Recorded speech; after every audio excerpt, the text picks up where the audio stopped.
Kabayan, sandali lang.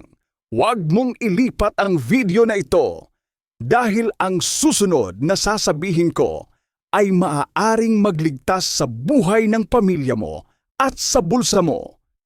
Tingin ka sa kusina mo ngayon. Tingin ka sa ilalim ng lababo. Anong nakikita mo? Malinis ba talaga? O may mga itim na anino na gumagapang kapag patay na ang ilaw? Oo, tama ang hinala mo, ipis. Yung mga pesteng ipis na daladala ang libo-libong bakterya galing sa kanal, galing sa Poso Negro, tapos tatapak sa plato mo, tatapak sa kutsara ng apo mo. Nakakadiri, di ba? Pero teka lang, ano ang ginagawa ng karamihan sa atin? Tatakbo sa tindahan, bibili ng mahal na spray, yung kulay green, yung kulay red. Kahit ano pa yan, spray dito, spray doon. Pero alam mo bang niloloko ka lang nila? Makinig kang mabuti. Kapag nag-spray ka, nilalason mo rin ang hangin sa loob ng bahay mo. Yung chemical na pumatay sa ipis, yun din ang chemical na hinihinga ng mga anak mo, ng asawa mo. Masakit sa ilong, masakit sa dibdib, at ang masaklap, pagkalipas ng 2 araw, buhay na naman ang mga ipis. Parang wala kang ginawa. Sayang lang ang pera. Sayang lang ang perang pinaghirapan mo. Paano kung sabihin ko sa'yo na may solusyon, isang solusyon na hindi mo kailangang bilhin sa hardware, isang solusyon na nasa banyo mo na ngayon, isang solusyon na nagkakahalaga lang ng barya? Oo, kabayan, ang sikretong ayaw ipaalam sa'yo ng mga pest control companies. Ngayong araw, dito sa Diskarte sa Buhay, ituturo ko sa iyo kung paano gamitin ang toothpaste o toothpaste para ubusin ang lahi ng mga ipis sa bahay mo. Walang amoy, walang lason sa tao, at higit sa lahat, libre lang kung madiskarte ka. Handa ka na ba? Kumuha ka ng upuan, makinig ka. Dahil sisimulan na natin ang paglipol sa mga peste. Alam nyo, mga kabayan, noong bata pa ako sa probinsya, wala naman kaming pambili ng mga sosyal na spray na yan. Ang lola ko may sariling diskarte. Pero ngayon, sa Maynila, sa mga syudad, naging tamad na tayo. Konting ipis, spray agad. Pag-usapan muna natin kung bakit hindi epektibo ang spray. Ang mga ipis matalino yan. Evolution ang tawag dyan ng mga siyentipiko. Kapag nasanay na sila sa amoy ng insect killer, baliwala na sa kanila yon. Parang pabango na lang sa kanila. Kaya mapapansin nyo, minsan inispray mo na direct sa mukha ng ipis, tumatakbo pa rin, buhay pa rin. Nakakainis, di ba? Tapos ang mahal pa. Magkano na ba ang isang lata ngayon? 200 piso? Sa panahon ngayon na ang mahal ng bigas, ang mahal ng kuryente, itatapon mo lang ang 200 piso para sa chemical na hindi naman tumatalab? Kapatid, huwag kang maging biktima ng marketing. Ang gusto lang nila, bumili ka ng bumili buwan-buwan. Negosyo yan eh. Kung mapapatay nila lahat ng ipis ng isang beses lang, wala na silang kikitain. Kaya dito, papasok ang diskarte sa buhay. Ang ituturo ko sa inyo ay bait o pain. Hindi natin hahabulin ang ipis. Hayaan nating ang ipis ang lumapit sa atin. Hayaan nating sila ang kumain ng sarili nilang kamatayan. At ang sandata natin, isang bagay na ginagamit mo tuwing umaga. Toothpaste! Bakit toothpaste? Nagtataka ka siguro. Pampaputi ng ngipin yan eh.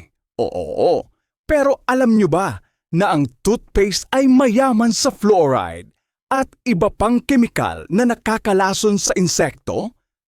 Kapag nakain ito ng ipis, hindi nila ito matutunaw. Titigas ito sa tiyan nila at sisirain nito ang sistema nila mula sa loob. Hindi sila mamamatay agad-agad. Makakauwi pa sila sa lungga nila. At kapag namatay sila doon, kakainin sila ng ibang ipis at pati yung ibang ipis mamamatay din. Chain reaction, kabayan. Domino effect. Isang patak, ubos ang angkan. Yan ang gusto natin. O sige, tama na ang kwentuhan. Punta na tayo sa aksyon. Ano ba ang kailangan natin? Sigurado ako, meron ka na nito sa kusina mo. Kung wala, makakahingi ka sa kapitbahay ng konti. 3 sangkap lang, kabayan. 3 lang. Una, toothpaste, kahit anong brand. Kahit yung generic na nabibili sa palengke. Basta toothpaste. Ang technique dito, mas maanghang, mas mabisa. Yung kulay puti ang pinaka-the best. Pero pwede rin ang gel. Huwag mong ubusin ang toothpaste ng pamilya, ha? 1 kutsara lang ang kailangan natin. Pangalawa, asukal. Ito ang magsisilbing pain. Matakaw ang ipis sa matamis. Naaamoy nila ang asukal kahit malayo. Ito ang mag-akit sa kanila para lumapit sa ating trap. Pwedeng asukal na puti. Pwedeng brown sugar. Pwedeng wash sugar. Kahit ano, basta matamis. Pangatlo, harina. Ito ang magbibigay ng body o kalaman sa ating mixture para mabilog natin ito. Kung walang harina sa bahay, pwedeng gawgaw o cornstarch. Kung wala talagang budget, kahit konting tinapay na dinurog, pwede na. Diskarte lang yan. At kailangan mo rin ng isang maliit na lalagyan. Yung hindi na ginagamit. Siguro takip ng garapon. O kaya 1 piraso ng karton. Huwag mong gamitin yung platito na kinakainan nyo, ha. Ihiwalay mo ito. Ayan, kumpleto na ba? Ulitin ko, toothpaste, asukal, harina. Magkano gastos? Baka wala pang 10 piso. O baka libre pa kung kukunin mo lang sa stock mo. Ngayon, paano ito gagawin? Makinig maigi. Dito nagkakamali ang iba. Kumuha ka ng 1 kutsarang asukal. Ilagay sa lalagyan. Samahan mo ng 1 kutsarang harina. Haluin mo muna yung 2 powder. Mix well, ika nga.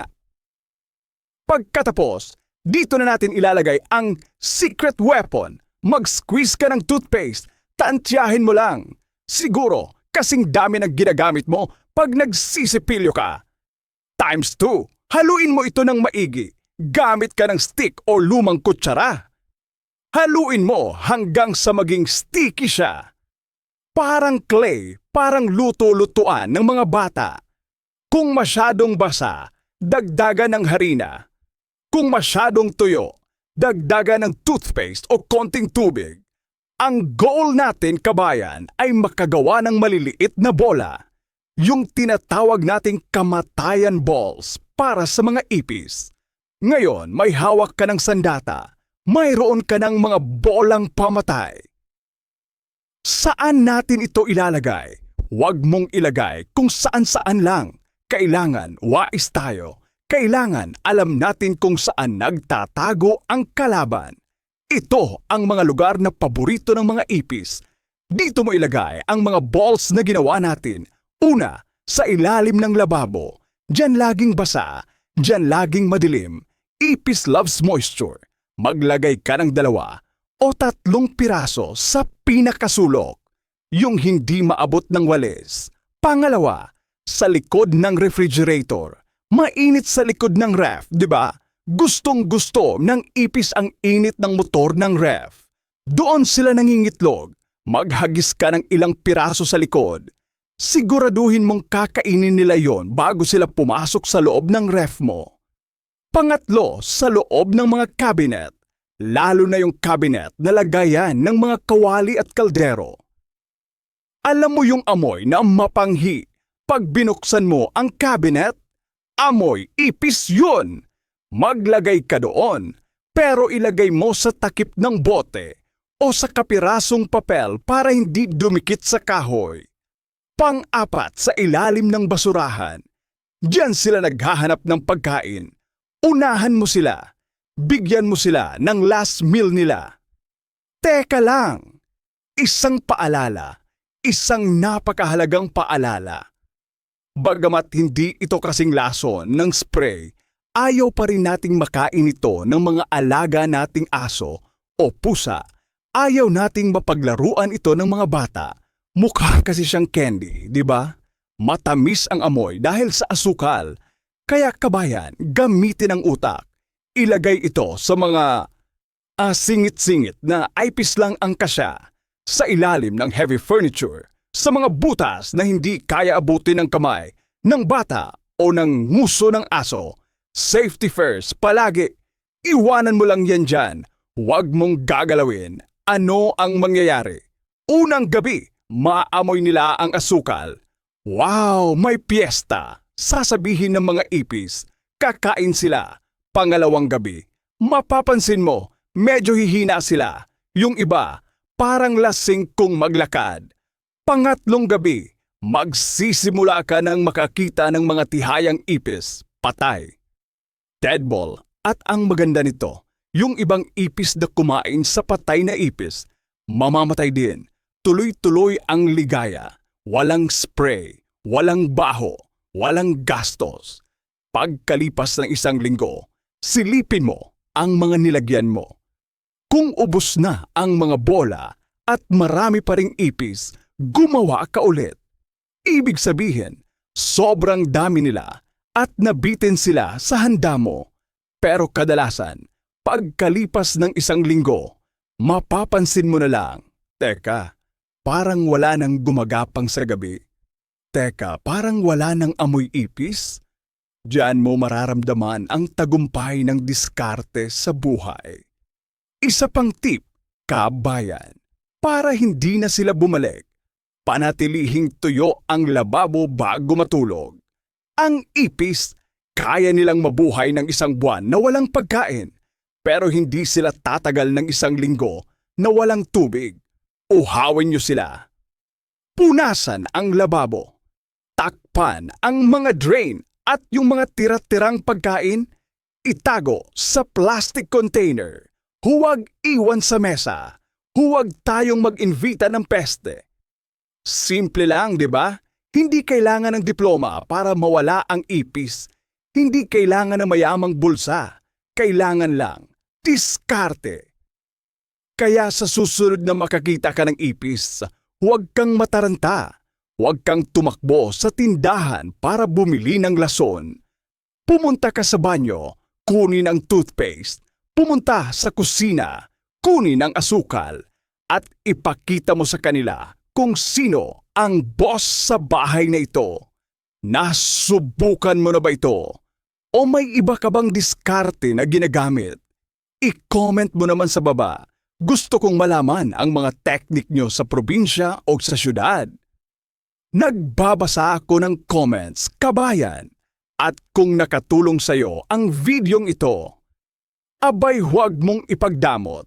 I-share mo sa kumari mo, sa kumpari mo, sa group chat ng pamilya. Iligtas mo rin sila sa gastos at sa sakit. Huwag kalimutang mag-subscribe dito sa Diskartes sa Buhay. Pindutin mo na rin ang bell, yung kuliling, para sa susunod na video natin. Pag-uusapan naman natin kung paano paalisin ang mga langgam at nagagamit naman ang abangan. Basta lagi ninyong tatandaan, sa panahon ngayon, hindi pwedeng inganga. Kailangan madiskarte. Ang wais na tao, mayaman ang bulsa at ligtas ang pamilya. Ingat po kayo palagi. God bless.